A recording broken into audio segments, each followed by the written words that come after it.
Bueno, entonces empecemos en el nombre del Padre, y del Hijo, y del Espíritu Santo. Amén. Señor, te damos gracias en esta noche por tenernos aquí. Te damos gracias por todas las bendiciones recibidas. Te damos gracias por este Evangelio según San Lucas, a través del cual venimos conociéndote mejor y trayéndote con una presencia más clara, más viva, más fuerte en nuestras vidas. Pedimos, Señor, nos des la perseverancia para continuar descubriéndote, para continuar descubriéndonos y para continuar en este trabajo de transformación que tú tienes para todos nosotros. Te pedimos que hoy, mientras continuamos siguiendo a Jesús y reflexionando en su palabra, podamos ver el mensaje que tiene para nosotros como comunidad y para nosotros como individuos también. Llénanos, Señor, de tu amor, a través de la intercesión de nuestra Santa Madre, la Virgen María, en nombre del Padre, y del Hijo, y del Espíritu Santo. Amén. Entonces, hoy vamos a empezar con el capítulo 13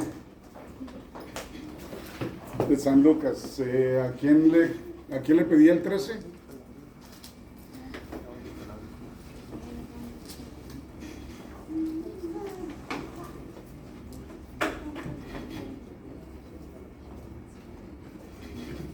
Entonces hoy vamos a hablar del 13, 14, 15, 16 y 17.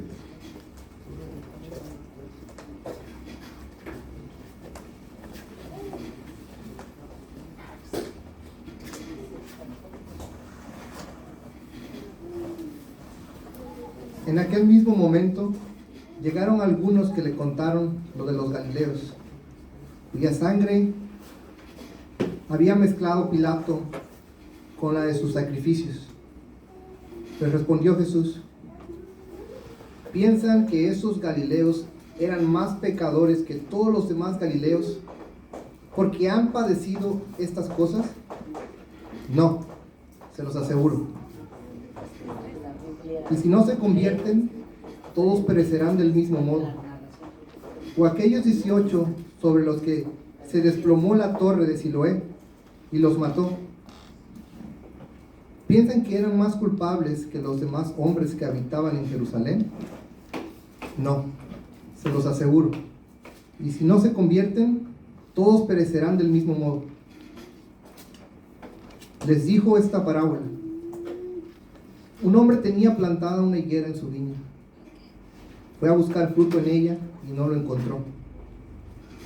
Dijo entonces al viñador: ya hace 3 años que vengo a buscar fruto en esta higuera y no lo encuentro. Córtala. ¿Para qué ha de ocupar el terreno estérilmente? Pero él le respondió: Señor, déjala por este año todavía, y mientras tanto cavaré a su alrededor y echaré abono, por si da fruto en adelante, y si no da, la cortas. Estaba un sábado enseñando en una sinagoga. Había allí una mujer a la que un espíritu tenía enferma hacía 18 años. Estaba encorvada y no podía en modo alguno enderezarse. Al verla, Jesús la llamó y le dijo: mujer, quedas libre de tu enfermedad.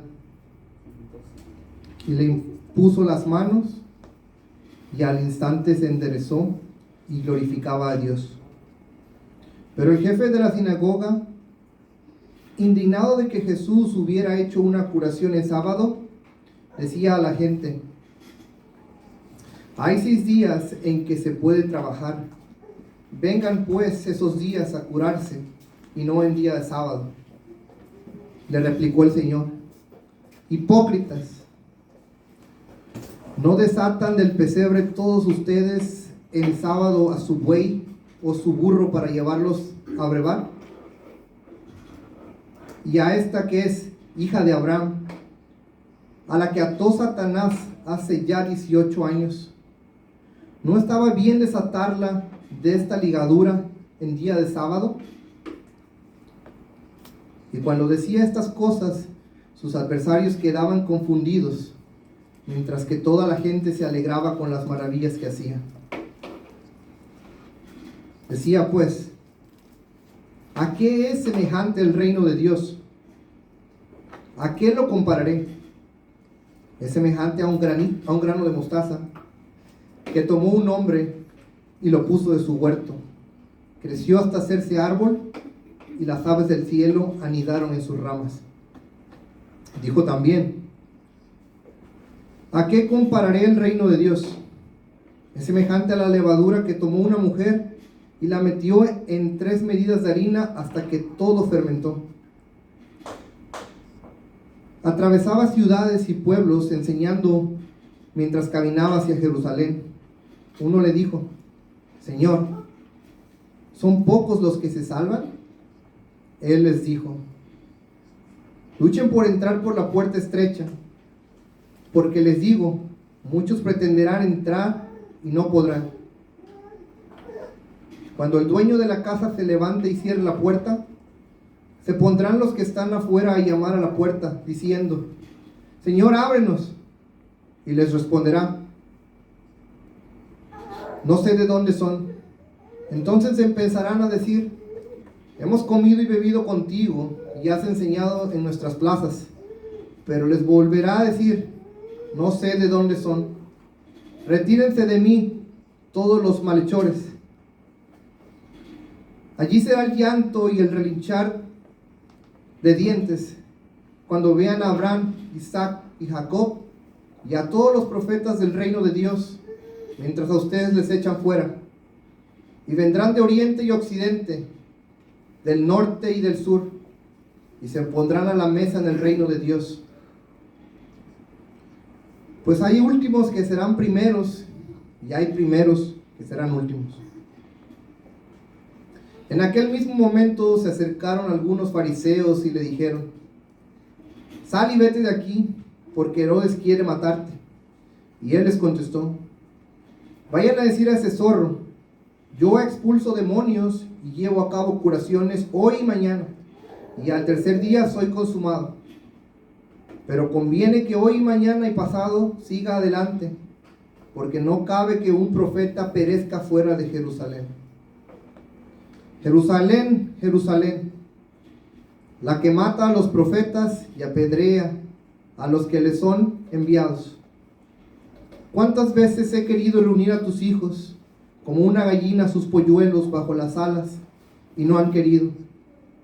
Pues bien, se les va a dejar desierta su casa. Les digo que no me volverán a ver hasta que llegue el día que digan, bendito el que viene en nombre del Señor. Palabra de Dios.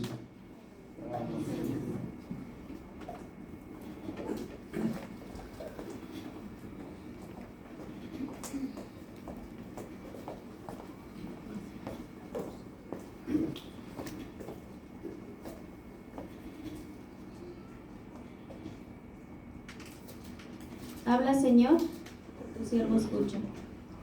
Curación de un hidrópico en sábado. No tienes que leer los subtítulos. Sucedió que un sábado fue a comer a casa de uno de los jefes de los fariseos. Ellos le estaban observando. Había allí, delante de él, un hombre hidrópico.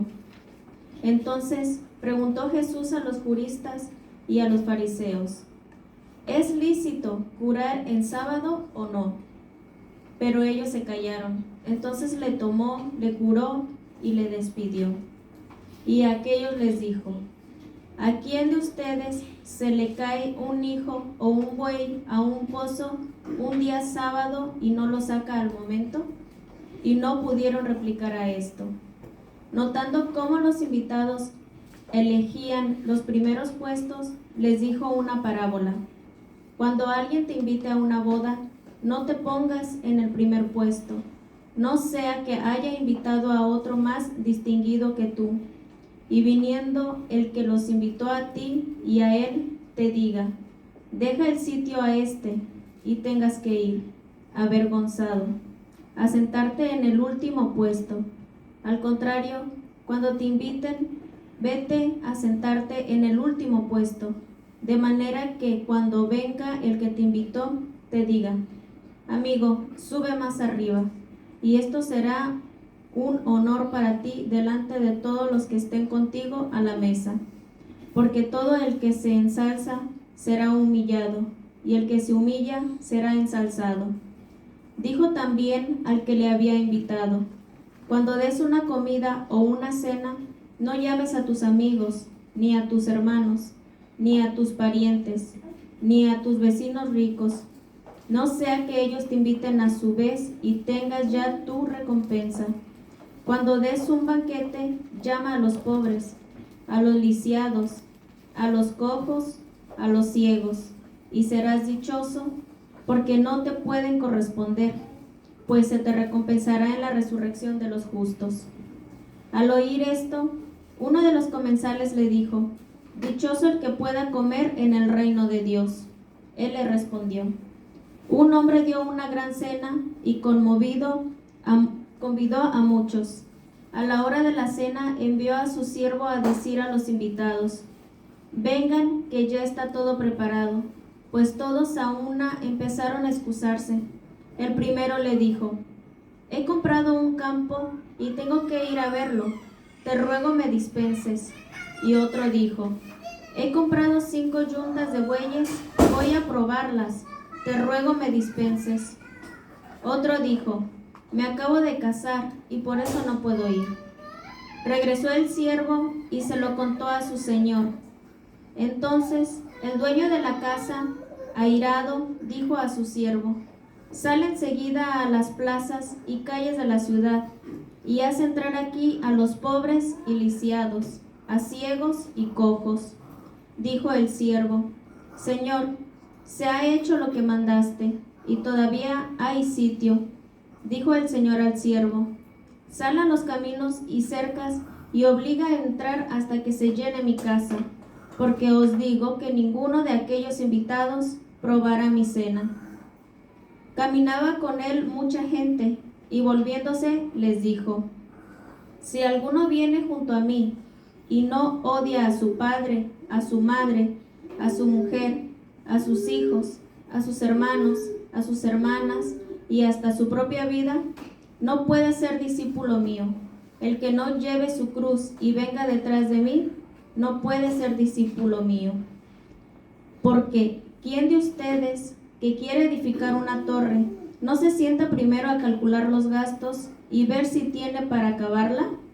No sea que, habiendo puesto los cimientos y no pudiendo terminar, todos los que lo vean se pongan a burlarse de él, diciendo: este comenzó a edificar y no pudo terminar. O, ¿qué rey, antes de salir contra otro rey, no se sienta o deliberar si con 10,000 puede salir al paso del que viene contra él con 20,000?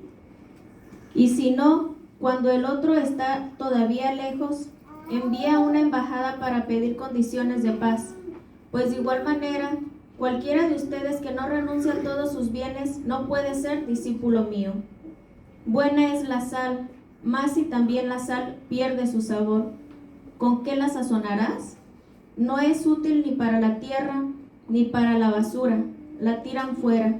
El que tenga oídos para oír, que oiga. Palabra de Dios.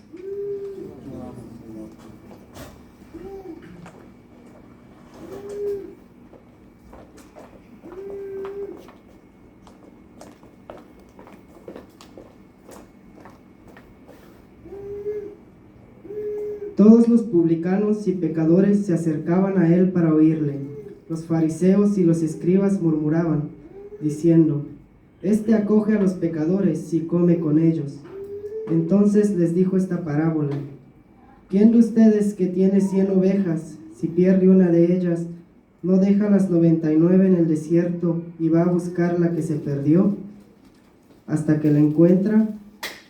Cuando la encuentra, se la pone muy contento sobre los hombros, y llegando a casa convoca a los amigos y vecinos y les dice: alégrense conmigo, porque he hallado la oveja que se me había perdido.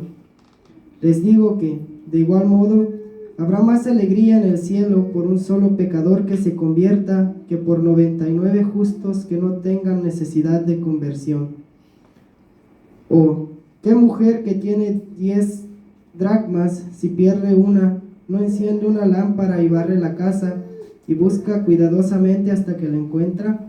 Y cuando la encuentra, convoca a las amigas y vecinas y les dice: alégrense conmigo, porque he hallado la dracma que había perdido. Pues les digo que, del mismo modo, hay alegría entre los ángeles de Dios por un solo pecador que se convierta. Dijo: un hombre tenía 2 hijos. El menor de ellos dijo al padre: Padre, dame la parte de los bienes que me corresponde. Y él les repartió la hacienda. Pocos días después, el hijo menor lo reunió todo y se marchó a un país lejano, donde malgastó sus bienes viviendo como un libertino. Cuando se lo había gastado todo, sobrevino un hambre extrema en aquel país y comenzó a pasar necesidad. Entonces fue y se arrimó a uno de los ciudadanos de aquel país, que le envió a sus campos a cuidar cerdos, y deseaba llenar su vientre con las algarrobas que comían los cerdos, pues nadie le daba nada. Y entrando en sí mismo dijo: ¿cuántos jornaleros de mi padre tienen pan en abundancia, mientras que yo aquí me muero de hambre? Me levantaré, iré a mi padre y le diré: Padre, pequé contra el cielo y ante ti, ya no merezco ser llamado hijo tuyo, trátame como a uno de tus jornaleros. Y levantándose partió hacia su padre. Estando él todavía lejos, le vio su padre y conmovido corrió, se echó a su cuello y le besó efusivamente. El hijo le dijo: Padre, pequé contra el cielo y ante ti, ya no merezco ser llamado hijo tuyo. Pero el padre dijo a sus siervos: dense prisa, traigan el mejor vestido y vístanlo, póngale un anillo en la mano y unas sandalias en los pies, traigan el novillo cebado, mátenlo y comamos y celebremos una fiesta, porque este hijo mío había muerto y ha vuelto a la vida, se había perdido y ha sido hallado. Y comenzaron la fiesta. Su hijo mayor estaba en el campo, y al volver, cuando se acercó a la casa, oyó la música y las danzas, y llamando a uno de los criados, le preguntó qué era aquello. Él le dijo: ha vuelto tu hermano, y tu padre ha matado el novillo cebado, porque le ha recobrado sano. Él se irritó y no quería entrar. Salió su padre y le rogaba, pero él replicó a su padre: hace tantos años que te sirvo, y jamás dejé de cumplir una orden tuya, pero nunca me has dado un cabrito para tener una fiesta con mis amigos. Y ahora que ha venido ese hijo tuyo, que ha devorado tu hacienda con prostitutas, has matado para él el novillo cebado. Pero él dijo: hijo, tú siempre estás conmigo y todo lo mío es tuyo. Pero convenía celebrar una fiesta y alegrarse, porque este hermano tuyo había muerto y ha vuelto a la vida, se había perdido y ha sido hallado.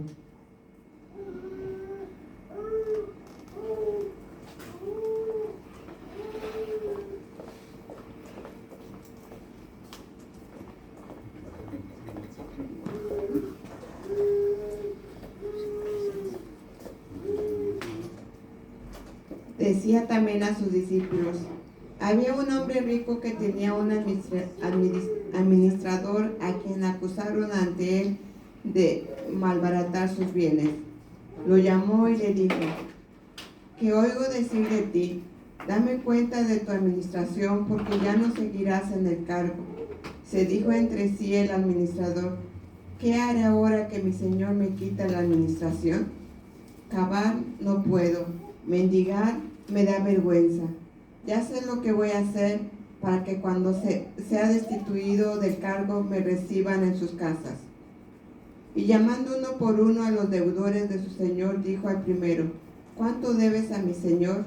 Respondió: 100 medidas de aceite. Él le dijo: toma tu recibo, siéntate enseguida y escribe 50.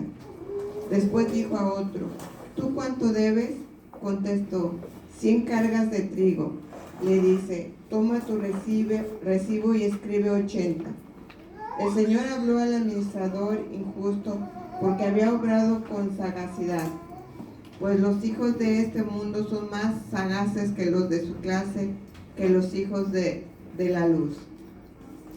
Yo les digo, háganse amigos con el dinero injusto, para que cuando llegue el faltar los reciban en las eternas moradas. El que es fiel en lo insignificante lo es también en lo importante, y el que es injusto en lo insignificante también lo es en lo importante. Si pues no fueron fieles en el dinero injusto, ¿quién les confiará lo verdadero? Y si no fueron fieles en lo ajeno, ¿quién les dará lo que es de ustedes? Ningún criado puede servir a dos señores, porque aborrecerá a uno y amará al otro, o bien se dedicará a uno y desdeñará al otro. No pueden servir a Dios y al dinero. Estaban oyendo todas estas cosas los fariseos, que son amigos del dinero, y se burlaban de él. Y les dijo, ustedes son los que se les dan de justos delante de los hombres, pero Dios conoce sus corazones, porque lo es estimable para los hombres, es abominable ante Dios. La ley y los profetas llegan hasta Juan. A partir de ahí comienza a anunciarse la buena nueva del reino de Dios, y todos emplean la violencia frente a él. Más fácil es que el cielo y la tierra pasen que no caiga una coma de la ley. Todo el que repudia a su mujer y se casa con otra comete adulterio, y el que se casa con una repudiada por su marido comete adulterio. Había un hombre rico que vestía de púrpura y lino y celebraba todos los días espléndidas fiestas, y uno pobre llamado Lázaro, que echaba junto a su portal cubierto de llagas. Deseaba llenarse de lo que caía de la mesa del rico, pero hasta los perros venían y le lambían las llagas. Sucedió pues que murió el pobre, y los ángeles lo llevaron al seno de Abraham. Murió también el rico y fue sepultado. Estando en el abismo entre tormentos, levantó los ojos y vio a lo lejos a Abraham y a Lázaro en su seno, y gritando dijo, Padre Abraham, ten compasión de mí, y envía a Lázaro a que moje en el agua la punta de su dedo y refresque mi lengua, porque estoy atormentado en esta llama. Pero Abraham le dijo, Hijo, recuerda que recibiste tus bienes durante la vida, y Lázaro al contrario sus males. Ahora pues, él es aquí consolado y tú atormentado. Y además entre nosotros y ustedes se interpone un gran abismo, de modo que los que quieran pasar de aquí a ustedes no pueden hacerlo, ni de ahí puedan pasar hacia nosotros. Replicó, pues entonces te ruego, Padre, que lo envíes a la casa de mi padre, porque tengo 5 hermanos, para que les advierta y no vengan también a ellos a este lugar de tormento. Abraham le dijo, tienen a Moisés y a los profetas, que los oigan. Él dijo, no, Padre Abraham, si alguno de entre los muertos va a ellos, se convertirá. Le contestó, si no oyen a Moisés y a los profetas, tampoco se convencerán aunque un muerto resucite. Palabra de Dios.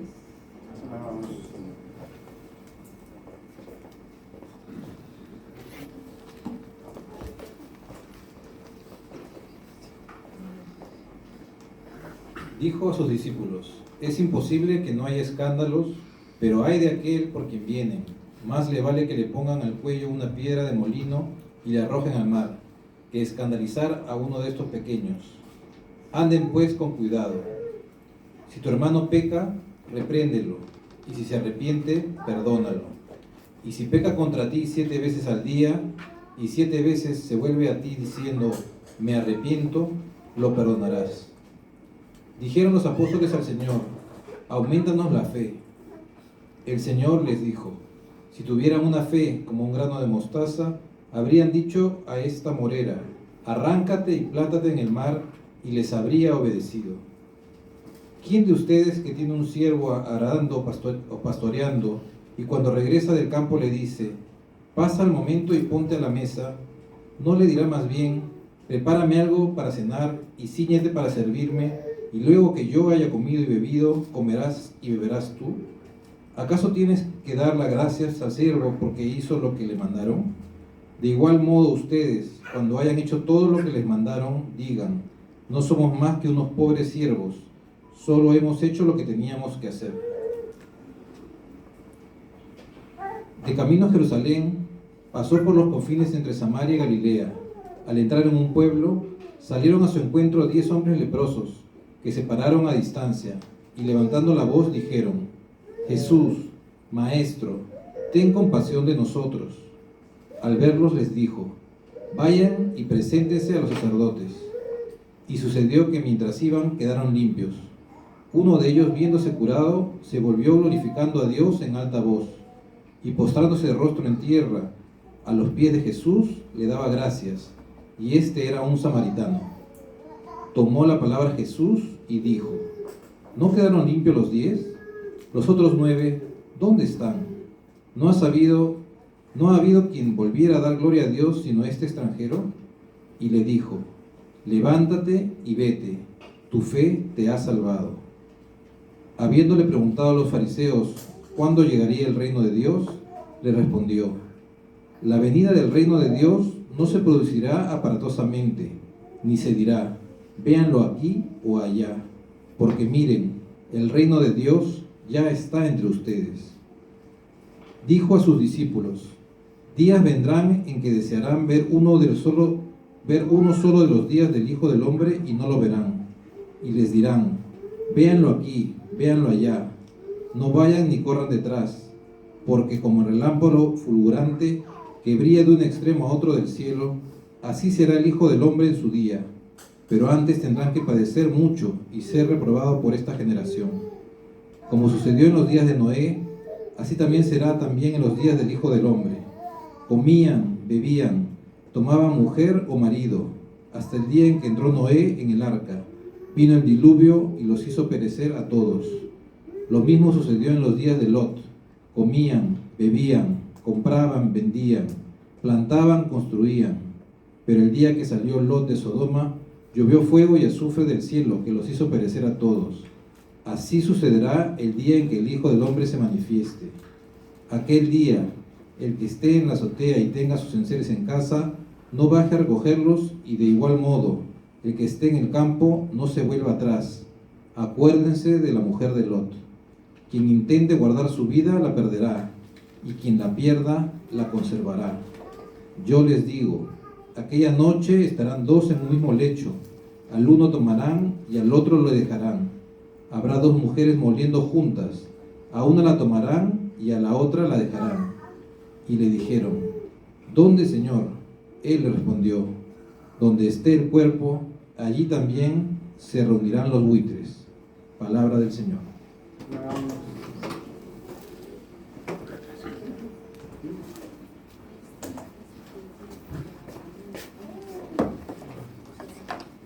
Bueno, muy bien, entonces tenemos unos capítulos que son bastante ricos en contenido, y pues vamos a hacer el mejor esfuerzo por cubrir la mayoría. Entonces vemos que en el reino de Dios todo tiene una nueva perspectiva. En el reino de Dios, todo lo pequeño para nosotros es grande en el reino de Dios, todo lo grande para nosotros no tiene importancia en el reino de Dios, ¿verdad? ¿Por qué? Porque nosotros aquí los humanos normalmente nos enfocamos en todo lo que vemos, en todo lo que tocamos, y lo que vemos y lo que tocamos pues es todo temporal. Entonces todo lo que es temporal pues se va a quedar atrás, ¿verdad? Pero con Dios, lo que Él quiere en que centremos nuestro enfoque es en lo espiritual, es en Él. Entonces por eso es diferente. Entonces vamos a ver esas diferencias, lo que es pequeño para nosotros, lo que es grande para Él. Vamos a ver cuál es el costo del discipulado, qué conlleva el discipulado, y la gran pregunta para cada uno de nosotros es ¿Estás dispuesto a pagar ese costo? ¿Estás dispuesto a pagar ese costo? ¿Estás dispuesto a compartir el gozo del discipulado? ¿Estás dispuesto a vivir todo lo bueno que te da el Señor? Pero ¿qué tal la cruz? ¿Estás listo para cargar tu cruz? Cargar tu cruz. Entonces empecemos con las parábolas, porque escuchamos bastantes parábolas hoy, ¿verdad? ¿Se dieron cuenta de las parábolas o no? Ok, entonces tenemos que pedir al Espíritu Santo que nos guíe en el discernimiento. ¿Para qué? Para que podamos ver estas parábolas, para que podamos captar el mensaje que esta parábola tiene para mí hoy. Muchas veces con las parábolas queremos ver en la parábola la situación de otro y decirle al otro lo que tiene que hacer y lo que debe hacer porque Jesús le está hablando, pero nosotros mismos como que nos quitamos y no dejamos que la parábola nos llegue a nosotros. Entonces lo primero que tenemos que hacer es pedirle al Señor que nos dé la humildad, la apertura de corazón y la sabiduría para poder ver qué mensaje me está trayendo esta parábola hoy, en mi presente. ¿Cómo la puedo aplicar y qué me está diciendo que haga para seguir adelante? Estas parábolas, por esa razón, tienen mucha relación con los libros sapienciales, ¿ok? Todos los libros de la sabiduría. Y pues, ¿quién escribió la mayoría de esos libros? Pues fue Salomón, ¿verdad? Salomón en sus buenos años, en sus primeros años. ¿Por qué? Porque en hebreo, mashalim quiere decir proverbio, pero en griego se traduce como parábola. Entonces las parábolas son estas enseñanzas, digamos que escondidas para todos.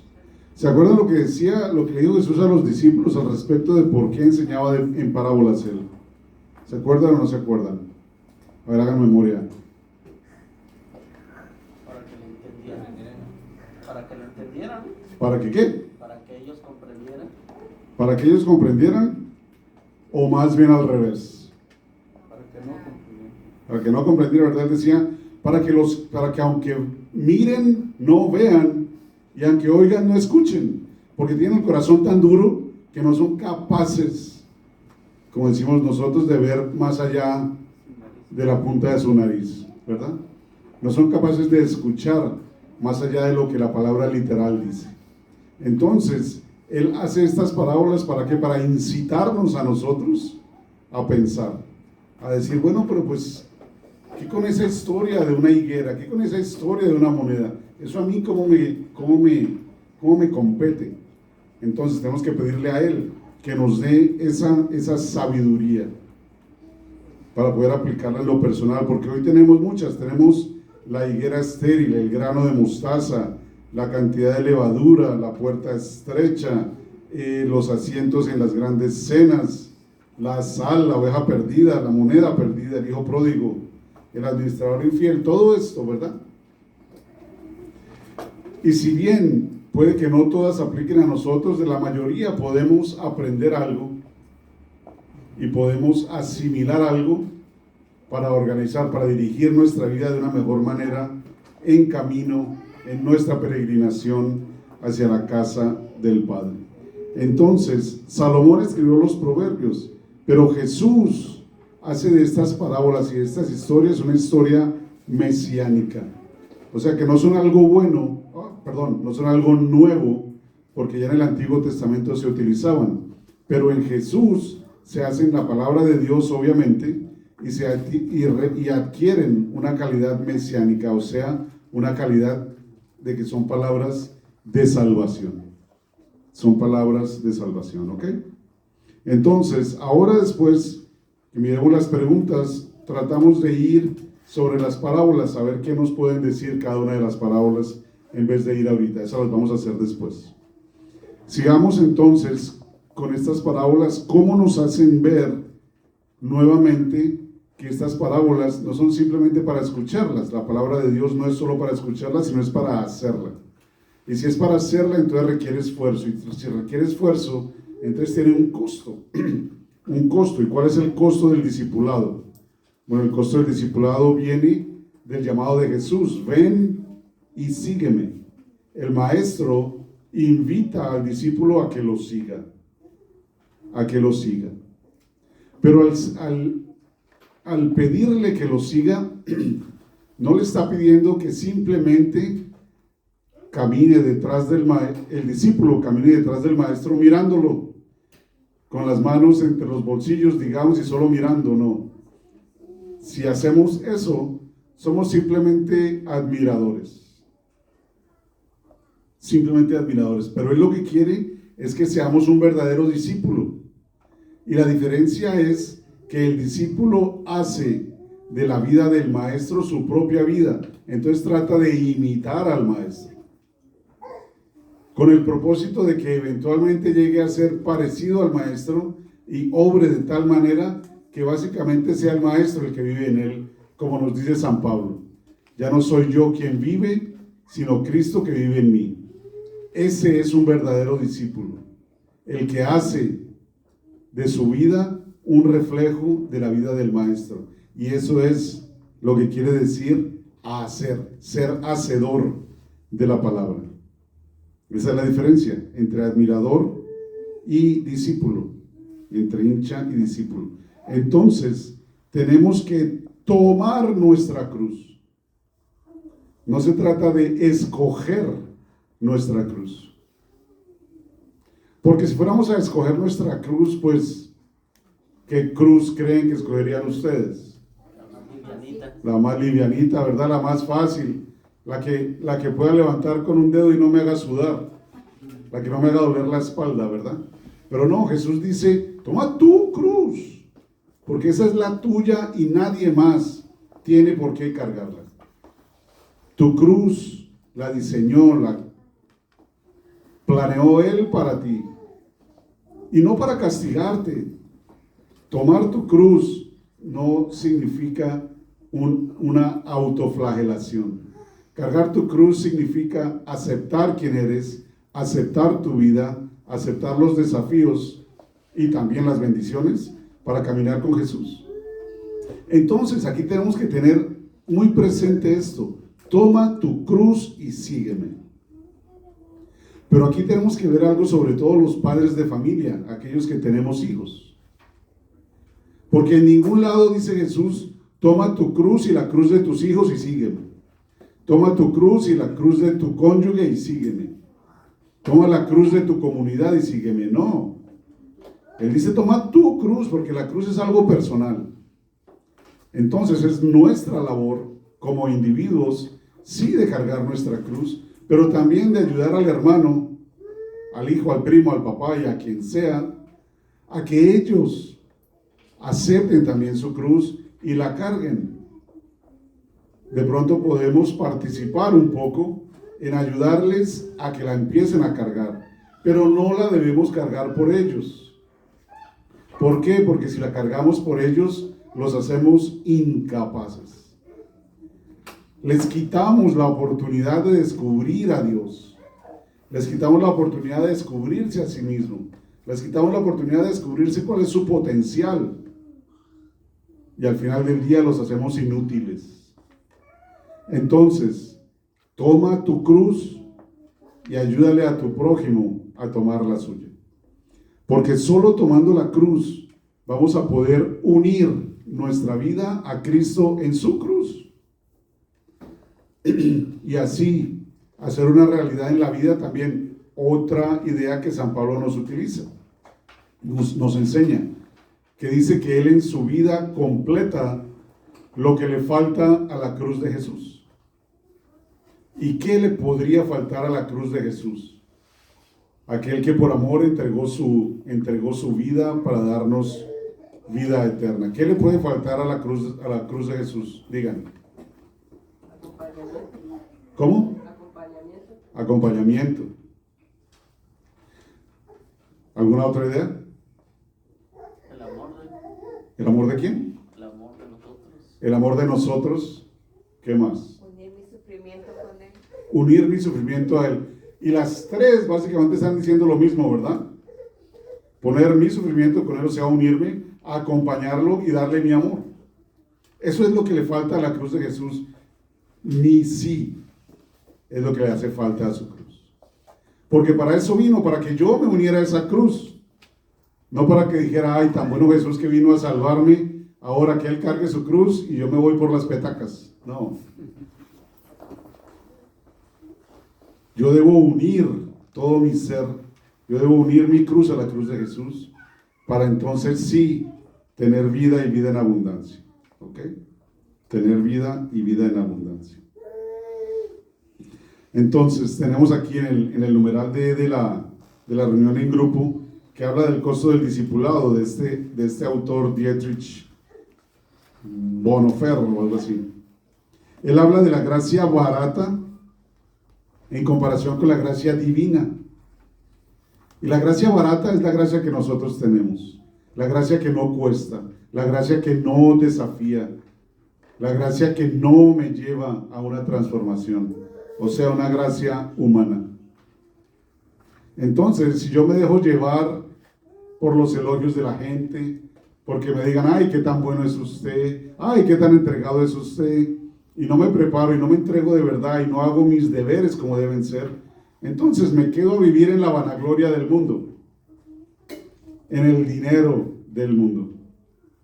Pero la gracia divina es la gracia que viene de Dios, que es la gracia que hace que yo descubra quién soy y para qué estoy aquí, cuál es mi vocación, cuál es mi vocación. Y nuestra vocación es llegar a ese matrimonio, a esas nupcias en el cielo, al banquete nupcial del cielo. Y ese banquete divino no es más que el sentarnos a la mesa con el Señor, siendo su esposa como iglesia y Él nuestro esposo como cabeza.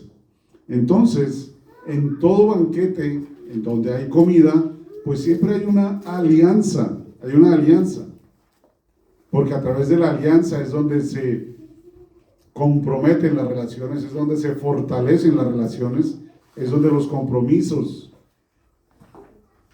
se asumen y podemos seguir caminando todos juntos. Entonces la alianza va de mano en mano con el matrimonio. El matrimonio es una alianza y es una metáfora de nuestra relación final con Dios en el cielo, porque el matrimonio aquí en la tierra, la unión de un hombre con una mujer, uno de los frutos que trae es que trae nueva vida. El matrimonio, la unión de la iglesia con Jesús, de nuestra unión personal con Jesús, trae el mismo fruto, trae una nueva vida. Trae una nueva vida en mí porque me crea nuevamente. Y no solo eso, sino que a través del testimonio que empiezo yo a dar, motivo a los demás a que también reciban una nueva vida. Entonces, el número de hijos de Dios, verdaderos hijos entregados, se multiplica a través de esa relación, Y vemos que las parábolas de las comidas nos preparan para la última cena. En muchas ocasiones, en todos los evangelios, vemos a Jesús cenando. Y siempre nos aclara, casi siempre, que cenaba, ya fuera con los fariseos que no creían en Él, que básicamente Él era el enemigo de ellos, o nos muestran a los fariseos en la puerta, quejándose de que Él está sentado a la mesa, ¿con quién? Con los pecadores. Entonces, esta cena, esta alianza, lo que nos muestra es que Él vino para todos. Él vino para todos y quiere comer con todos. Entonces, esta nueva alianza está ejemplificada en su cuerpo y en su sangre, que es la Eucaristía, la cual nos va a dar después. Porque la Eucaristía es el mismo sacrificio de la cruz, pero sin sangre. Derramado sin sangre. ¿Para qué? Para que nosotros podamos recibirla sin ningún inconveniente.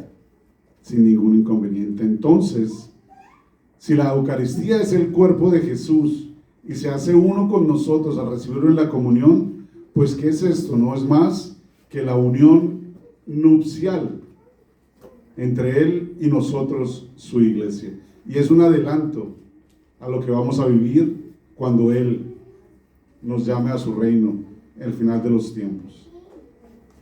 Al final de los tiempos. Bueno,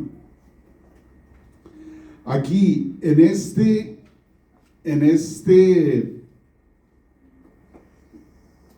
sentido de las cenas y de la unión nupcial, pues no es lo importante que es y por qué nos creó macho y hembra, porque es la única relación que puede dar frutos. Y de pronto nos hace acordar de la historia de Génesis, la historia de Noé, ¿verdad? ¿Se acuerdan qué pasó en el tiempo de Noé? ¿Qué pasó? ¿Y qué pasó con el diluvio?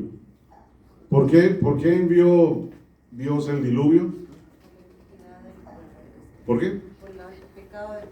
Porque estaba arrepentido de este humano que había creado. Nos creó a su imagen y semejanza, y antes de que canta un gallo, como dicen, nos fuimos por el camino equivocado. Y nos olvidamos totalmente de quién fue el que nos creó y de para qué nos creó. Y nos dejamos comer enteritos por el pecado, ¿verdad? Pero Él halló favor en una familia, en Noé. Noé y su mujer y sus hijos con sus mujeres, porque los vio que eran justos. Y ahí previene a Noé para que construya su arca y les dice: sube tú y tu familia, y de los animales, de los buenos y de los malos, sube por pareja, un macho y una hembra, y sube 7 parejas de cada uno. Y en esta arca que subió a todos, pues estaban todos en paz, ¿verdad? ¿Por qué? Porque esta arca es como una muestra de cómo será el cielo, ¿verdad? Entonces en esa arca estaba el hombre, estaba el león, estaba el elefante, estaba, no sé, la cobra, la serpiente, los pájaros, ¿ok? Y no se acabaron unos con otros, vivieron todos juntos. Así como leemos, si mal no estoy, es en el profeta Isaías, ¿verdad? Que el niño se va a sentar con la cobra, que la vaca va a comer con el león y todo esto, ¿verdad? O sea que no va a haber violencia, no hay necesidad de comerse uno al otro. ¿Por qué? Porque estamos en la paz de Dios. O sea que esta arca era como una metáfora también del cielo, ¿sí? De la paz de Dios, de la recreación de Dios que nos hace nuevos. Macho y hembra los creó. ¿Para qué? Para que después, una vez más, después de haber acabado con todo el resto, pues volvieran a poblar el mundo. Nuevamente, la relación, la similitud con la unión matrimonial, ¿ok? La unión matrimonial. Y finalmente, pues una de las más conocidas parábolas es la parábola del hijo pródigo, la cual es malentendida muchas veces por mucha gente y que toma tiempo para entender, y que al entenderla pues vemos que se puede entender de muchísimas maneras, dependiendo cómo estés tú. Entonces, en el hijo pródigo, ¿de qué hablamos? Una pareja de hijos, un hijo rebelde que afecta al otro hijo, un tema de exilio y de regreso, porque el hijo se va por voluntad propia, pero en todo caso un exilio porque se va de la relación con el padre, y después cómo regresa y por qué regresa, cómo hay una conversión, después cómo está el amor del padre, cómo está el corazón del padre y cuál es la necesidad y el papel que juegan cada uno, el hijo que se fue y regresó, o el hijo que siempre estuvo y después no quería aceptar el amor del padre. Cómo esta parábola en ese momento se dirigía directamente a todos los judíos y a todos los gentiles, y qué debía hacer cada uno con respecto a su relación propia con el Padre, y también cómo llega entonces hoy a nosotros. Ahora más adelante vamos a hablar con un poco más detalle de esta parábola. Entonces, ¿qué tenemos que hacer para entender estas parábolas? Tenemos que meternos dentro de la parábola. Tenemos que ponernos los zapatos, o más bien la falta de zapatos del hijo menor y ver dónde estaba. Tenemos que ponernos en su lugar a alimentar a los cerdos. Tenemos que ponernos en su lugar a regresar hacia el Padre. Tenemos de pronto que ponernos en el lugar del hijo mayor, que no quiere aceptar el regreso, no quiere dar el perdón. O de pronto en las otras parábolas que ahorita hablamos, pues, ¿cuál es mi papel? ¿Dónde estoy hoy? ¿Y qué me hace falta para poder encontrar el reino de Dios, para poder aceptar a Jesús en mi vida? Estas parábolas nos ayudan a descubrirnos si le permitimos a Dios que nos dé la luz para interpretarlas. Bueno, entonces tomemos nuestro descanso. Ahí está el café y las galletitas y después regresamos a las preguntas, ¿ok?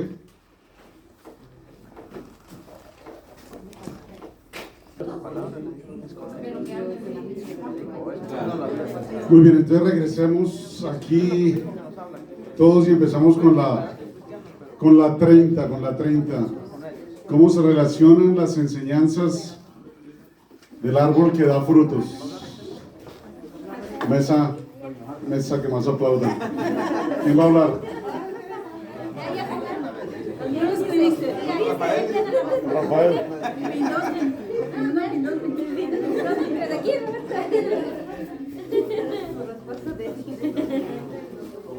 Ok, nosotros después de haber leído nuevamente ambos pasajes de esta pregunta, nuestra conclusión es de que en ambas se nos dice a nosotros los humanos que estamos destinados a contribuir y a compartir los regalos que Dios nos da o nos ha dado. Porque nosotros somos esos árboles, esos frutos y esa higuera, y nuestro cuidador es nuestro Señor Jesucristo. Muy bien, gracias. Entonces lo que pasa es que realmente nosotros los humanos de cierta manera tenemos dos semillas, ¿ok? La semilla que Dios plantó, que es la semilla que da buenos frutos, pero vamos a dejar crecer esa semilla, vamos a dejar crecer la semilla del mal que también tenemos en nosotros. ¿Y con cuál fruto nos vamos a ir? ¿Por cuál camino vamos a tomar? ¿Ok? Entonces tenemos que alimentar la buena semilla para que seamos un árbol que dé buen fruto. La 31 dice, ¿qué nos dice la parábola de la levadura sobre el reino de Dios? Bueno, a ver si le entendimos, ¿verdad? Porque cantinflamos mucho.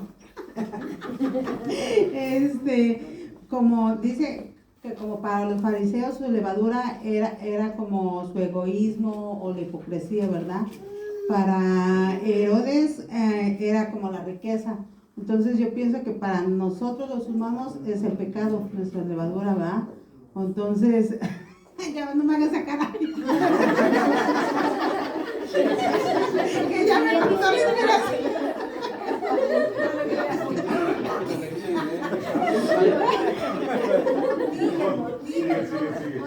Ya me cortó la inspiración. Ajá, pues entonces tenemos que, para entrar al reino de Dios, pues supuestamente como tenemos que vencer todo eso, ¿verdad? Y es un gran sacrificio, ¿no? Lo que tenemos que hacer, porque cuando uno está en pecado, pues hay mucha gente que nos voltea a ver y nos aplaude muchas cosas, ¿verdad? Y a veces cuando ya estamos en la vida de Dios, ¿verdad? Y quitándonos todo eso del pecado, pues a veces la gente ya no está con nosotros, ya no nos ven, sino al contrario nos critican, ¿no? Entonces es bien difícil como vencer todo eso, porque a veces humanamente, pues queremos que nos vean, queremos hacer la fiesta con todos, y entonces, pues, ahí nos esponjamos mucho, y a veces, pues ya cuando nos vamos quitando de todo el pecado y nos vamos encaminando a las cosas de Dios, pues ya es bien difícil entrar al reino de Dios, ¿no? Por eso me imagino algo así. ¿Hay aquí alguien que hornee o que haga pizzas o algo así? ¿Nadie? Don Toño. Bueno, no mucho. ¿Antonio? Don Toño hace donas. ¿Tú haces pan? ¿Qué hace la levadura con la masa? Hace que crezca la levadura hace que se infle la masa, que se oxigene. ¿Y cuánta levadura necesitas para un kilo de masa?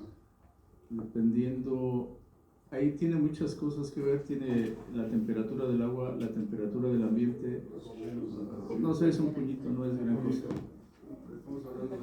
Entonces la levadura hace que la masa crezca, ¿verdad? Y el porcentaje de levadura para masa es muy poquito, ¿okay? Muy poquito. Entonces esto viene parecido con la semilla, ¿ok? El reino de Dios llega a ti con una llamada pequeña. Pero si le das tiempo a que esta llamada pequeña se fermente, se digiera, entonces va a crecer y va a llegar a todo tu cuerpo, digamos, a todo tu ser. Entonces es lo mismo. Vas a dejar que en tu cuerpo trabaje la levadura de Dios, del reino de Dios, o como decía Tina, la levadura del pecado. Porque el pecado también empieza con un pecado pequeñito, con un pecadito, pero después llega a ser un pecadote que te cubre todo. Tanto de uno como del otro hay que tener, hay que tener cuidado. Prevenir que el pecado no nos consuma y que empiece a crecer de una pequeña semilla. Prevenir eso, pero también permitir que la levadura de Dios, del reino de Dios, se extienda por todo nuestro ser para que podamos ser hijos de Dios. ¿Ok? Hijos de Dios. Muy bien, gracias, Tina. La 32. La 32 dice, a través de los evangelios, ¿en qué sentido es una metáfora de la vida cristiana que la sal no pierda su sabor? Pues para lo que entendemos en la metáfora del ejemplo de la sal, pues Jesús señala nuestra misión en el mundo. En la pregunta que hace, que pregunta Jesús si la sal pierde su sabor, ¿con qué se volverá a salar? Pues interpretamos que realmente la sal somos nosotros, y si no damos alegría y esperanza a las demás personas, o si no proveemos bondad o luchamos por la justicia, entonces pues ¿quién lo va a hacer? Eso para nuestro entendimiento es lo que él está preguntando cuando dice ¿con qué se volverá a salar? Si no luchamos por la paz y proveemos esperanza a las personas, entonces ¿quién lo va a hacer en este mundo? Y pues debemos preguntarnos realmente si somos la sal de la tierra o tenemos que crecer en estas virtudes. Muy bien, muy bien. Entonces, Samsung y LG todavía no existían en tiempos de Jesús, ¿verdad? No había refrigeradores. Y aún hoy en día en muchas partes pues no hay luz. Y la sal tiene un uso muy extenso y muy importante, ¿verdad? A veces aquellos que trabajan más en las granjas y en el campo pues conocen más que los que no hemos tenido la oportunidad. Pero la sal se utiliza ¿para qué? Para conservar alimentos, se utiliza para curar heridas, se utiliza para dar sabor a la comida, se utiliza para, incluso si mal no estoy, le dan sal o algo bien salado a las vacas para que engorden y todo eso, ¿verdad? La sal tiene muchos usos. Para que absorba el alimento, ¿ok? Entonces tiene muchos usos esta sal, la sal de la tierra, ¿verdad? Si ustedes preparan un pedazo de carne que no tenga así mucho gordito, sin sal, ¿qué tal queda? Un arroz sin sal, ¿qué tal queda? Insípido, no sabe nada. Pero si le echan sal, ¿a qué sabe? ¿A qué sabe? No sabe sal, ¿verdad? ¿Sabe a arroz? ¿Sabe a carne? Ah, qué increíble la sal. Y si le echan mucha sal, ¿qué pasa? Ya se dañó. Ya se dañó porque ya se excedió, ¿verdad? Entonces la sal Es algo muy importante y es lo que el Señor quiere que nosotros seamos. La sal que le dé sabor a la vida, en las buenas y en las malas, como decía Jonathan. La sal que ayude a curar las heridas que el mundo le causó a alguien. La sal que preserve la vida en los demás. Esa es la sal que tenemos que ser. ¿Ok? Esa sal que hace su trabajo, porque si la sal pierde el sabor, si la sal pierde su capacidad, pues ¿con qué le vamos a dar sabor a la comida? ¿Qué le va a dar sabor a la sal si la sal es la que da el sabor? ¿Ok? Esa es la importancia de la sal. Por eso nuestra vida cristiana tiene que ser la sal de la vida, que le dé sabor, que le dé gusto a la vida, incluso en los momentos difíciles.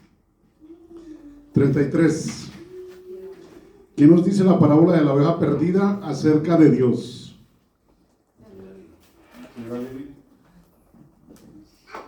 La oveja perdida acerca de Dios. ¿Me está diciendo? No, es la pregunta. Ok. Nosotros hemos concluido. ¿Qué nos dice la parábola? Que Dios no quiere la muerte del pecador, sino que viva, que se convierta. La canción la cantaría, pero no me la sé. Pero esa es la idea. La oveja perdida, el amor de Dios es tan grande y tan misericordioso que siempre va a ir por aquel que es débil y va a preferir salvarlo a él que los justos que ya están en teoría salvados. ¿Y hasta dónde va? ¿Hasta dónde va? Hasta donde toque. donde... Ok, hasta donde toque, ¿verdad? Hasta donde toque. ¿Por qué? Porque el hombre no fue creado para ser solo, para ser una isla. No, la mujer tampoco, no, hombre y mujer es lo mismo. No fuimos creados para estar solos. Y cuando nos vamos solos es cuando más fácil caemos. ¿Sí? A veces cuando estamos en pecado, estamos deprimidos, estamos llevados, como decimos allá al sur nosotros, entonces nos aislamos, tendemos a aislarnos, y al aislarnos la situación se pone peor y peor y peor.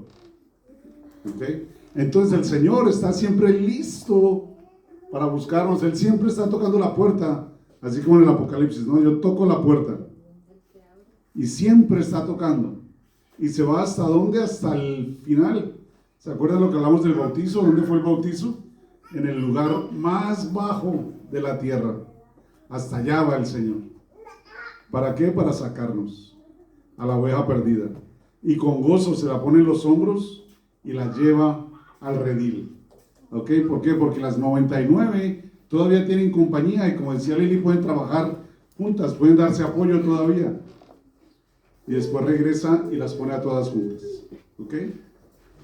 34. ¿Qué dice el 34 aquí para que quede grabado? Ustedes no pueden servir al mismo tiempo a Dios y al dinero. Entonces, ¿cómo se relaciona esto de utilizar el dinero sucio con el reino de Dios? ¿Quién va a hablar? ¿Quién es el portavoz? Lo que pasa es que aquí necesitamos un poco de ayuda porque tuvimos varias opiniones y no, como que no coincidimos, no nos quedó muy claro el objetivo.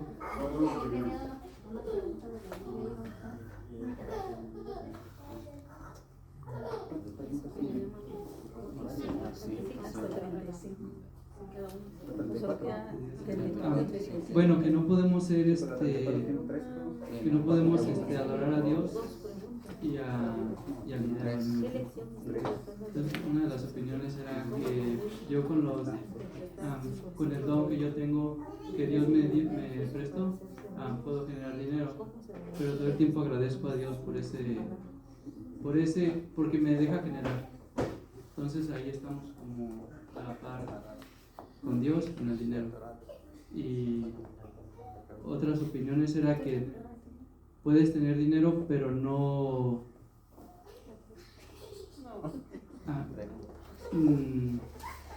compartirlo, pues no sé, como no tenerlo para no. Y yo hablaba que teníamos que tener un corazón para poder si tenemos, hacer obras buenas y estar como lo que Dios nos pide. Eso es más o menos lo que entendemos.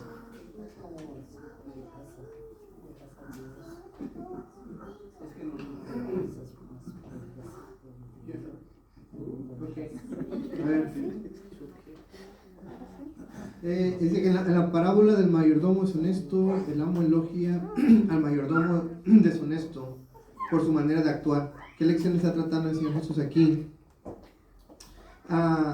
Pues está diciendo que pues todos tenemos cierta astucia, cierta inteligencia, ¿no? Para usarla en nuestro beneficio. Pero aquí en esta parte de la Biblia está diciendo que esta persona, en vez de usarla para beneficiarse a él, usó para ayudar a los demás, ¿no? Es donde viene allí de usar el dinero sucio para hacer el bien. ¿Algo así? Pero también a lo que yo entendí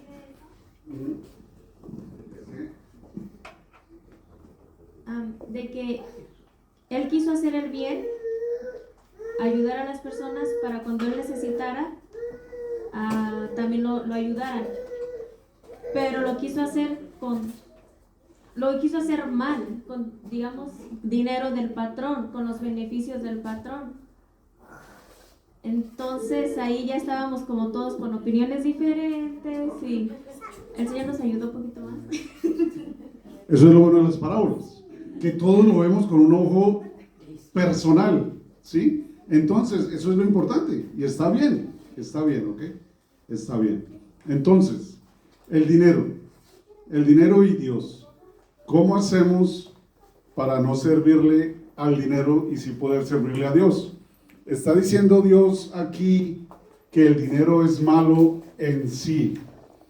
¿El dinero es malo o no? No. Ok. El dinero no es malo de por sí. Pero pues es necesario en nuestra sociedad para poder vivir, ¿no? Después dice aquí, llamamos a los autores. Yo les digo, háganse amigos con el dinero injusto para que cuando llegue a faltar los reciban en las eternas moradas. ¿Ok? Entonces, ¿qué hizo este siervo mal? Se aprovechó de su situación y del acceso a la información, digamos. ¿Para qué? Para poder recibir beneficios en esta vida más adelante.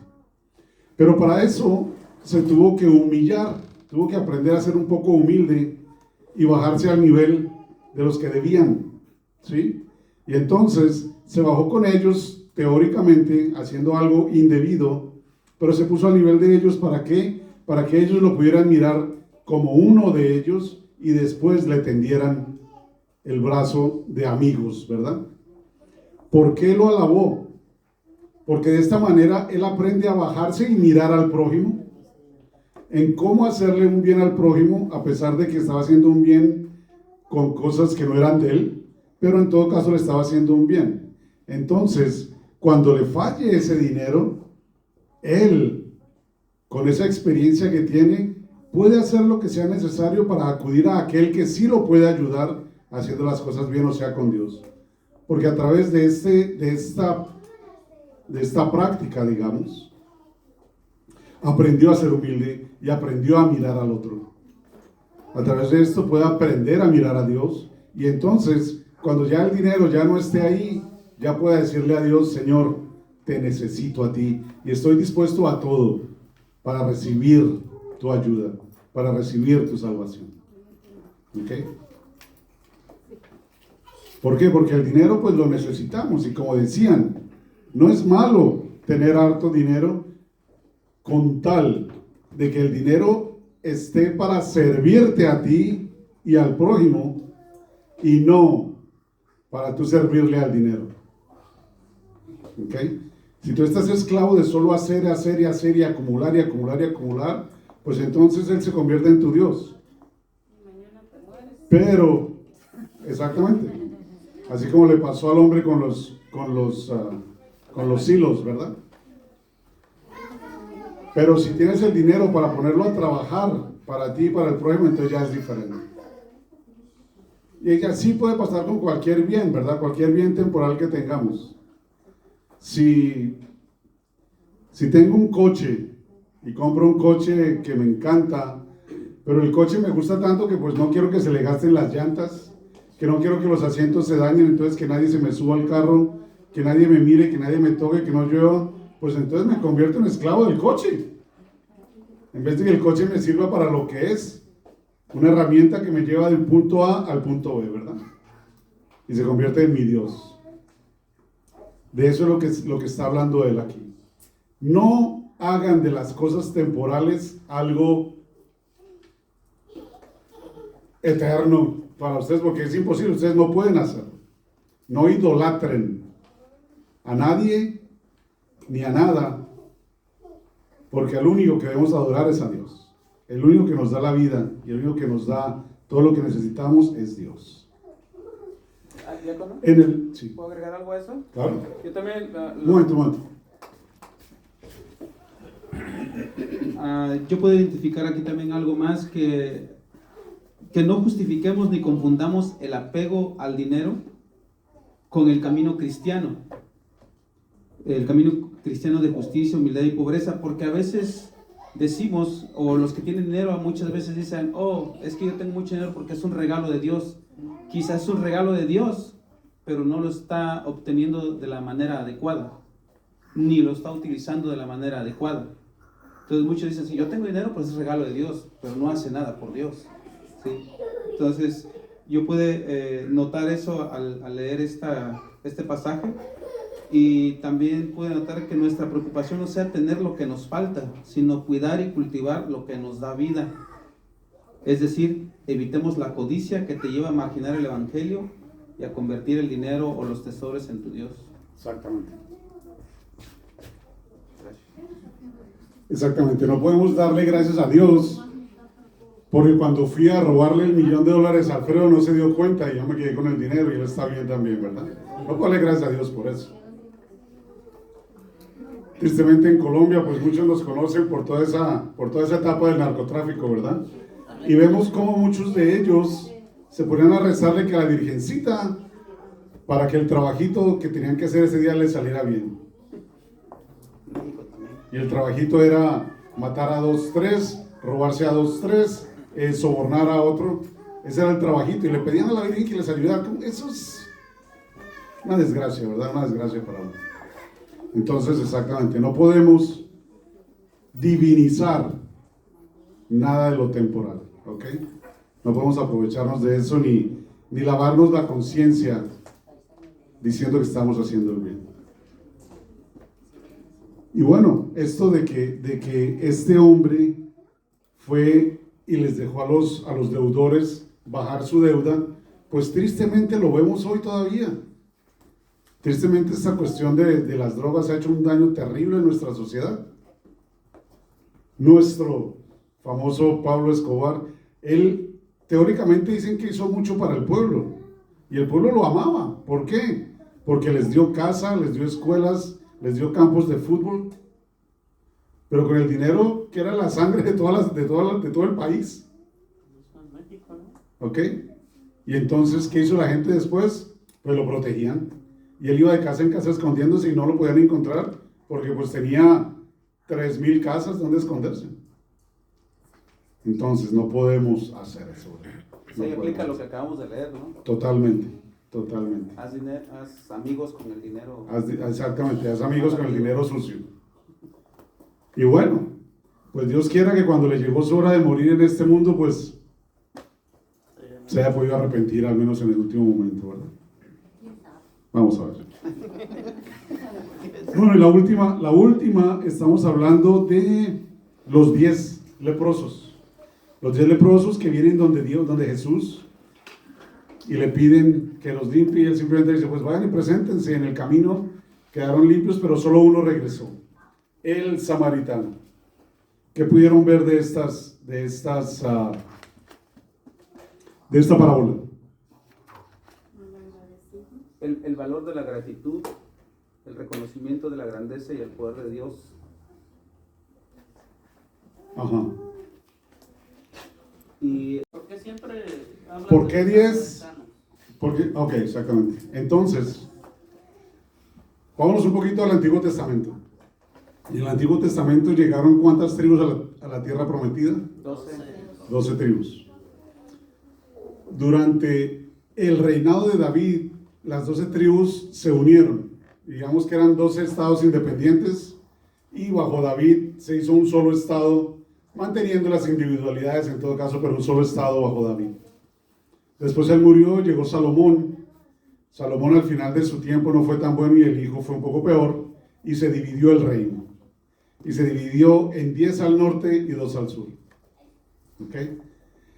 Después en el exilio babilónico, las 10 tribus del norte prácticamente desaparecen y se pierden. No se vuelven a hablar de esas 10 tribus. Y los samaritanos después ya son una especie de descendencia de estas 10 tribus. ¿Ok? Y los samaritanos, que son un pueblo, son enemigos de los judíos. Tanto así que los samaritanos, como vimos la sesión pasada, prácticamente le quitaban la piel a los judíos y los mataban del dolor y después los dejaban de sangrar y los trataban muy mal. Los samaritanos también adoraban a su Dios a su manera en otra montaña y castigaban a los judíos porque ellos adoraban en Jerusalén. Entonces eran enemigos los dos. Totalmente, ¿ok? Entonces, estos 10 también hacen alusión a las 10 tribus del norte. Y como Jesús, como el Mesías, iba a renovar a todas las tribus de Jacob, ¿verdad? Todas iban a renacer. Entonces, Él está volviendo a traer a la vida a esas 10 tribus del norte que se desaparecieron, que ya no existen y que eran parte del pueblo original, del Israel inicial. Bueno. Quiere juntar, ¿Sí? las quiere juntar otra vez. Exactamente, quiere que vuelva a ser el único pueblo de Dios, ¿verdad? Un solo rebaño bajo un solo pastor. Pero pues aquí, ¿qué vemos?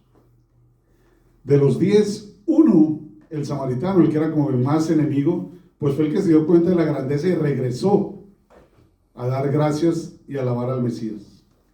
Mientras que los otros 9 seguramente hicieron lo que él les dijo que hicieran, que fue, vayan y preséntense a los sacerdotes para que ya queden limpios de la lepra y vuelvan a ser aceptados en la sociedad, para que se vuelvan a ser parte de la sociedad, porque como leprosos, pues tienen que irse lejos, ¿verdad? Tienen que ser exiliados, pero al quitarse la lepra, entonces vuelven a unirse. Entonces, ¿qué está haciendo aquí en todo caso? Los 9, podemos decir que en el favor de Dios y sin que sea una enseñanza de la iglesia, pues podemos intuir que lo que le está haciendo es trayendo unidad. ¿Para qué? Para que el reino de Dios vuelva a ellos, para que ellos regresen con el Señor también. Y eventualmente, pues ojalá lo hagan, ¿verdad? Eventualmente ojalá lo hagan.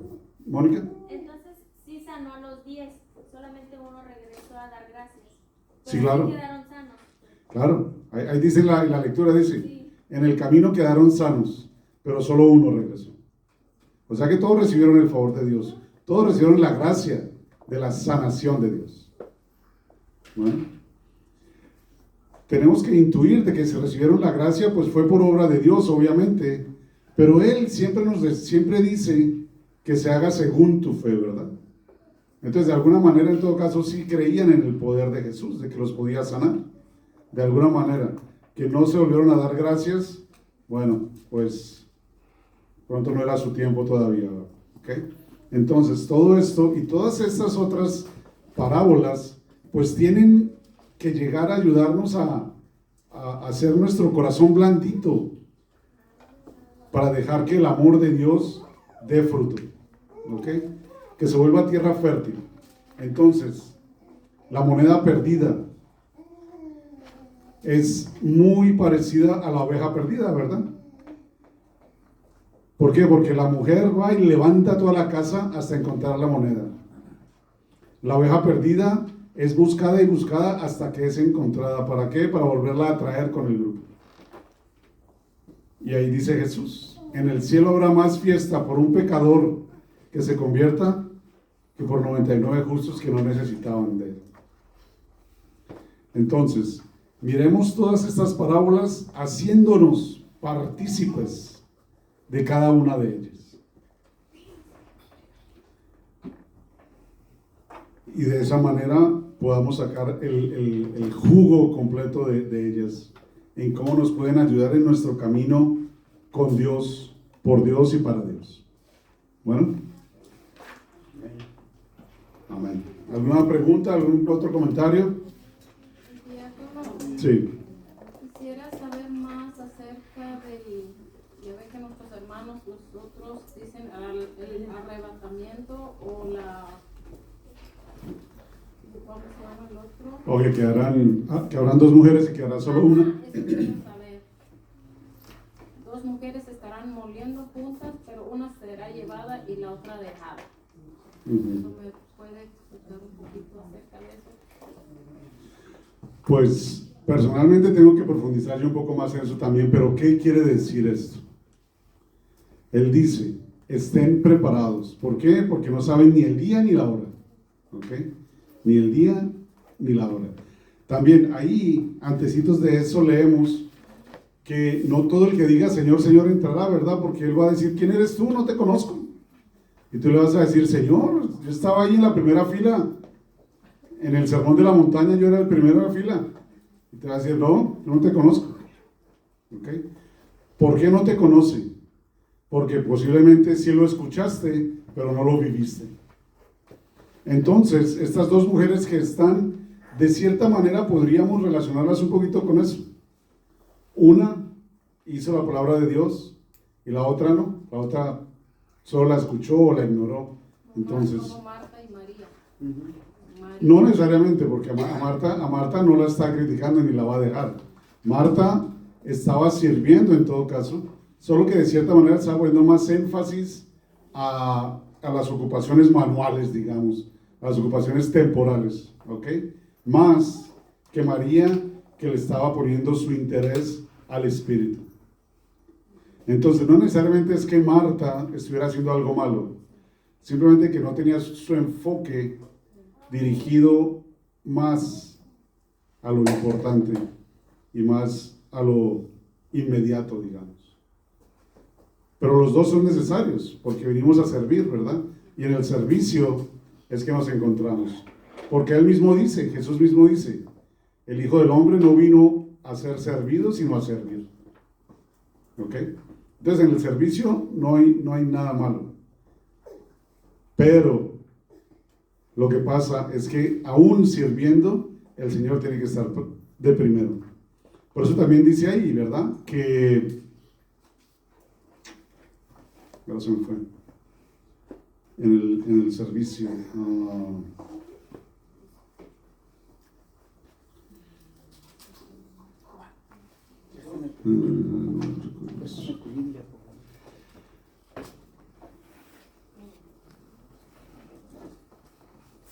Aquí es donde habla de los días de Noé, ¿verdad? Que estén preparados, estén listos.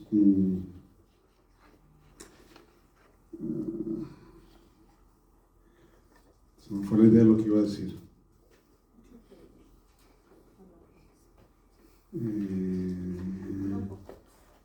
Bueno, si me acuerdo les digo, se me fue la idea. ¿Alguna otra pregunta?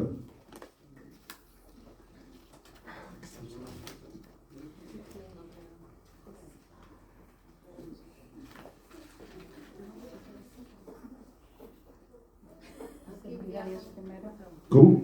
De servir a Dios primero. Sí, de servir a Dios primero, pero se me fue la paloma.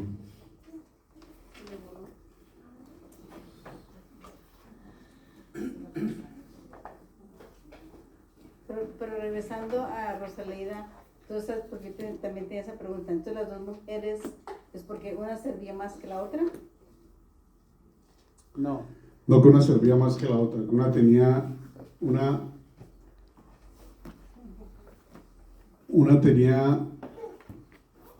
el enfoque del servicio, una vivía lo que Jesús vivía y la otra no. ¿ok? La que no se la llevaron. Digamos que pudiéramos decir que una servía para el bien del otro. La otra de pronto servía para su propio bien. Algo así. Es lo que yo veo. Eso es lo que yo veo. No necesariamente lo que están haciendo la iglesia. Jonathan. Entonces, diácono, es como que pues Marta tenía más hambre en el estómago y María Bueno, pero Marta estaba atendiendo a los demás, o sea que no estaba atendiendo a su propio estómago, estaba atendiendo a los demás. ¿Ok? Adelante. Padrino, yo lo que entiendo en lo de Marta y María es que María se enfocó en Jesús cuando él llegó a la casa de ellas. Exactamente, sí. Ella se sentó a sus pies a la par de él a escuchar lo que él estaba predicando, mientras que Marta se dedicó a servirle, a pasarle agua, a hacerle la comida, a apoyarlo, como muchos de nosotros las mujeres hacemos cuando alguien llega de visita en la casa, le ofrecemos un vaso de agua, lo apoyamos, siéntese, pase aquí y allá, pero hay alguien que le está atendiendo al Señor con escucharlo. Es como cuando uno llega alguien a su casa, alguien se queda a acompañar a la visita mientras la otra persona le está sirviendo.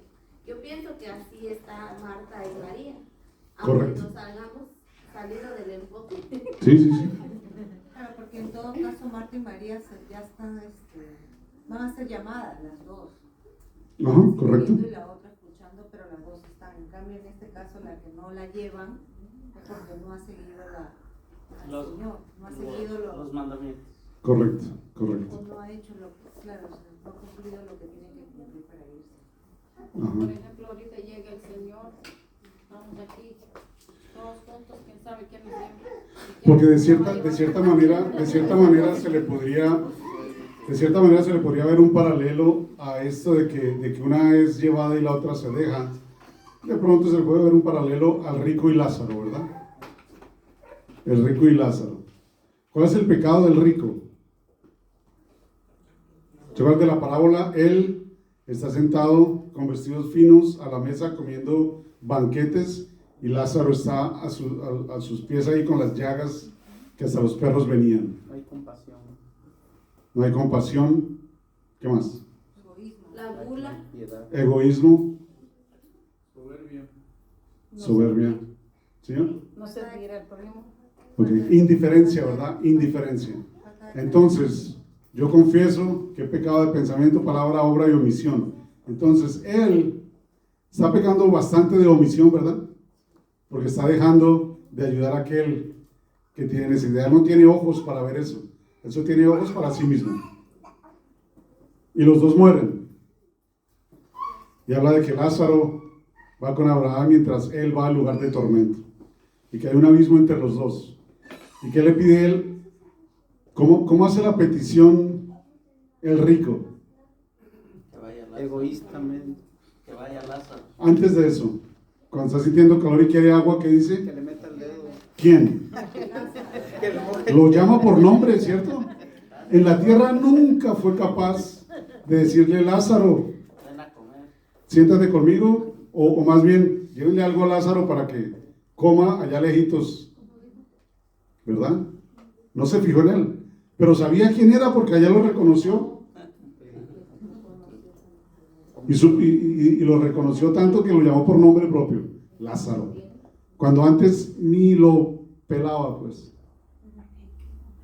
¿Sí? Yo creo que en nuestra vida diaria nos puede pasar eso, ¿no? Nos pasa eso. No nos puede pasar, nos pasa. Nos pasa.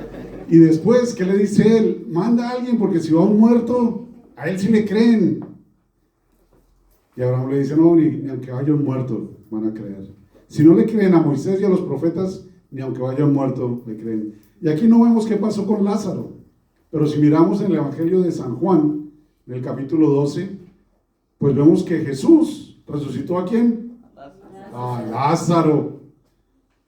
¿Y los fariseos se convirtieron? No. ¿O qué querían hacer con Lázaro? ¿Lo querían matar para que no creyeran en Jesús? ¿Ah? Entonces, no hay peor ciego que el que no quiere ver. Mónica. Volviendo a María y a Marta, yo lo veo como que las dos están haciendo un servicio,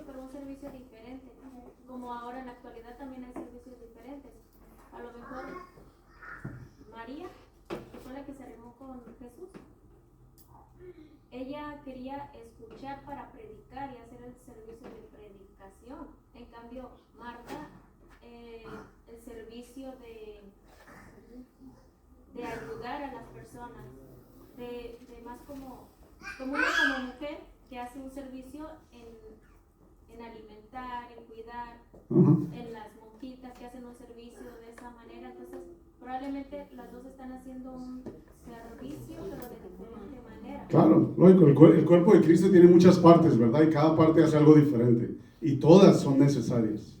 Lo que pasa es que todas deben trabajar en sincronización, ¿verdad? Sincronizadas para un mismo efecto, sin quitar nada. Sobre la muerte de Lázaro, donde se una que uno muerto viene, dice, porque donde podemos creer es porque como Jesús resucitó al tercer día y los discípulos resucitaron también, es ahí donde podemos creer, ya no necesitamos que se viene un muerto, pues avisarlo, es ahí donde podemos creer que sí, ya. Los discípulos no resucitaron, resucitó el a Lázaro, ¿no? Sí, pero hablan que le mande a un muerto, no les van a creer, dice. Exactamente, el que no quiere creer, no importa que le digas, no va a creer. Correcto. Bueno, entonces, con todas estas parábolas, no es cuestión de que tú estás correcto o yo estoy correcto, ¿verdad? Desde el punto de vista de cada uno de los dos, estamos correctos. ¿Por qué? Porque mi vida en este momento tiene ciertas necesidades diferentes que la tuya. ¿Ok? Entonces, en estas apreciaciones de las parábolas, en realidad son bastante personales, de acuerdo a nuestro momento. Y lo que tenemos que hacer es apoyarnos. ¿Ok? Y que estas parábolas nos lleven a conocernos, tanto personalmente como el uno al otro. ¿Ok? Para poderlas aplicar y poder crecer.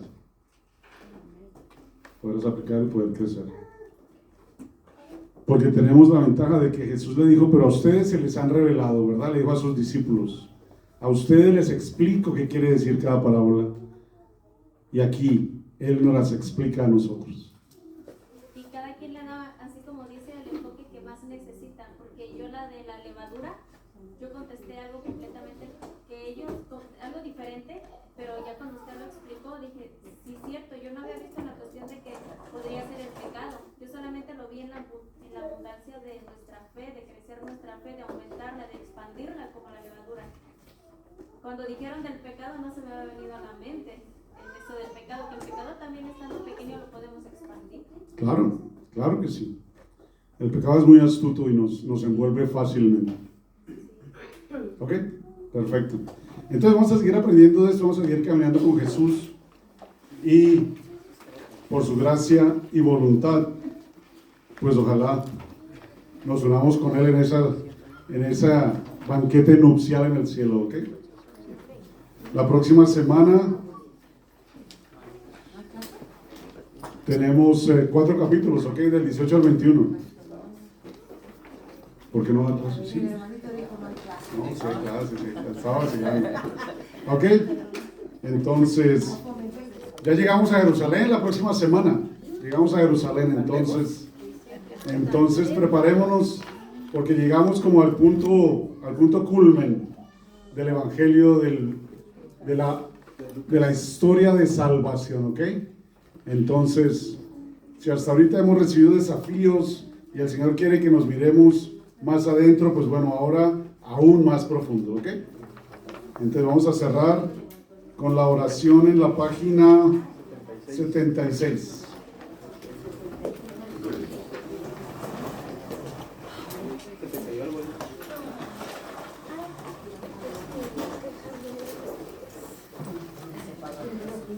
En el nombre del Padre, y del Hijo, y del Espíritu Santo. Amén.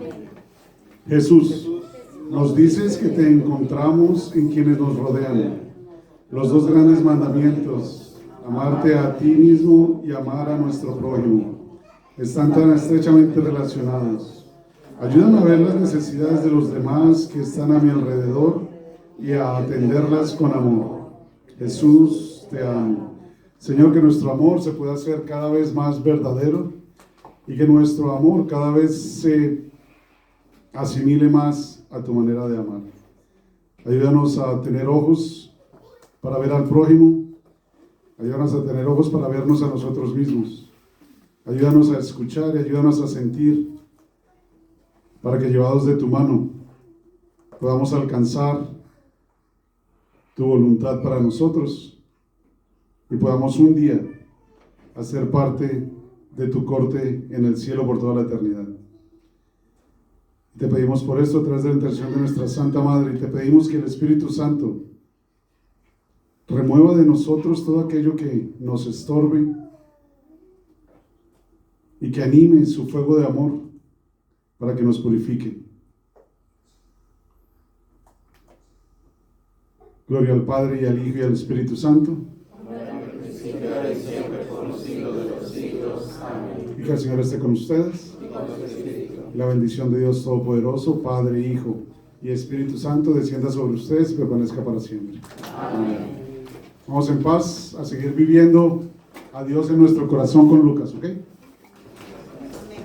Glorificando a Dios con el Evangelio.